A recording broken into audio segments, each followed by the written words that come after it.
ভুলে যাদের গ্রেফতার করা হচ্ছে তাদের পুনরায় ছেড়ে দেওয়া হচ্ছে বলে বিবৃতি দিয়েছেন স্বরাষ্ট্রমন্ত্রী আসাদুজ্জামান খান কামাল।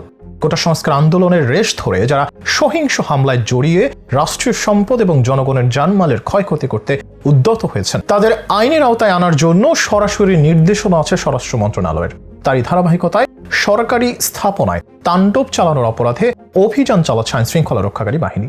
ইতিমধ্যে প্রায় কয়েক হাজার গ্রেফতার হলেও ভুল করে আনা ব্যক্তিদের ছেড়ে দেওয়া হচ্ছে, আর সেটাই জানালেন স্বরাষ্ট্রমন্ত্রী। এক কোটা সংস্কার আন্দোলনকে ঘিরেই নড়ে উঠেছে ক্ষমতাসীন আওয়ামী লীগ। দলীয় অন্তদ্বন্দ্ব আর সাংগঠনিক দুর্বলতার কারণে মাঠ পর্যায়ে ভোগান্তিতে পড়তে হয়েছে টানা 4 মেয়াদে ক্ষমতায় থাকা দলটিকে। বাংলাদেশের সবচেয়ে পুরনো রাজনৈতিক দল হলেও সময়ের ব্যবধানে ফাটল ধরেছে দলের সাংগঠনিক কার্যক্রমে। চেইন অফ কমান্ড না মানা, নেতৃত্বের প্রতি বিশ্বাস না রাখা সহ নানাবিধ কারণে মাঠের রাজনীতিতে গেল প্রায় 16 বছরে প্রথমবারের মতো নাজুক হয়েছে দলটি। ফলে দলীয় সভাপতি হিসেবে তার প্রভাব পড়েছে রাষ্ট্র পরিচালনা করা প্রধানমন্ত্রী শেখ হাসিনার উপরেও। একই সাথে আওয়ামী লীগের অঙ্গ সংগঠনের ভেতর আবারও দলীয় ঐক্য প্রতিষ্ঠা করতে সম্মেলন করতেও দেখা গেছে দলের শীর্ষ নেতাদের, যেখানে সাধারণ সম্পাদক ওবায়দুল কাদের, যুগ্ম সাধারণ সম্পাদক বাহাউদ্দিন নাসিমের নেতৃত্বে কর্মী সম্মেলন করা হলেও বেশ অস্পষ্ট ছিল কর্মপদ্ধতি। রাজপথের শিক্ষার্থীদের আন্দোলনে যখন বিরোধী দলের নেতা কর্মীদের অংশগ্রহণ শুরু হয় তখন থেকেই চলে সহিংস তাণ্ডব আর সরকারি স্থাপনা ভাঙচুর, যেখানে সাধারণ শিক্ষার্থীদের মুখোশে দুর্বৃত্তদের উপস্থিতি বড় ধরনের চ্যালেঞ্জের মুখোমুখি দাঁড় করিয়েছে আওয়ামী লীগকে। ফলে জাতীয় সম্পদ রক্ষা করাও এখন সরকারের কাঁধেই পড়েছে।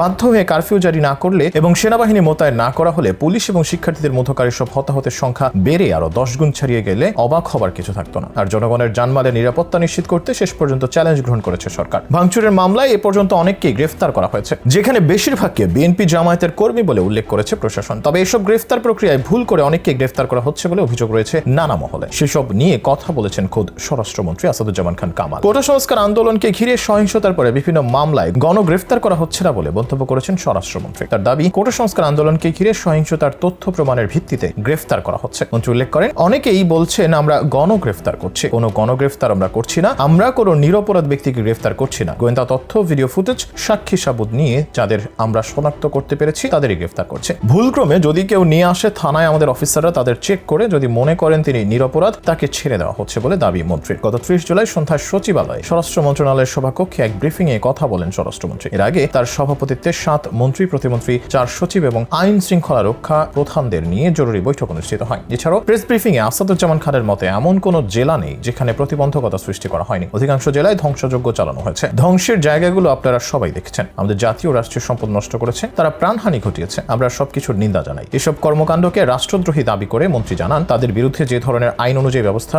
সেই ব্যবস্থা অবশ্যই নেওয়া হবে। পাশাপাশি আমরা কোনো নিরপরাধ ব্যক্তিকে গ্রেফতার করব না বলেও নিশ্চয়তার কথা জানান তিনি। রাজধানী ঢাকা সহ 4 জেলায় কারফিউ আরো শিথিলের কথা জানান স্বরাষ্ট্রমন্ত্রী। ঢাকা, নরসিংদী, নারায়ণগঞ্জ ও গাজীপুরে আগামী 4 দিন অর্থাৎ 31 জুলাই বুধবার থেকে 3 আগস্ট শনিবার পর্যন্ত প্রতিদিন সকাল 7টা থেকে সন্ধ্যা পর্যন্ত, বুধবার থেকে শনিবার পর্যন্ত প্রতিদিন সকাল 7টা থেকে রাত 8টা পর্যন্ত কারফিউ শিথিল থাকবে। অর্থাৎ 31 জুলাই বুধবার থেকে শনিবার পর্যন্ত প্রতিদিন সকাল 7টা থেকে রাত 8টা পর্যন্ত কারফিউ শিথিল থাকবে। 4 দিন রাত 8টা থেকে সকাল 7টা পর্যন্ত চলমান কারফিউ বলবৎ থাকবে। অর্থাৎ জরুরি অবস্থা বিবেচনা করেই চলাচল করতে হবে এই 4 জেলার বাসিন্দাদের। তবে কবে নাগাদ থামবে এসব রাজনৈতিক সহিংসতা, কবে হবে শিক্ষার্থী হত্যার বিচার, তা নিয়ে কোনো তথ্য জানাতে পারেননি সংশ্লিষ্ট কেউই। ফলে অনাগত দিনগুলোতে কেমন হবে রাজনৈতিক পরিস্থিতি তা নিয়ে শঙ্কা থেকেই যাচ্ছে।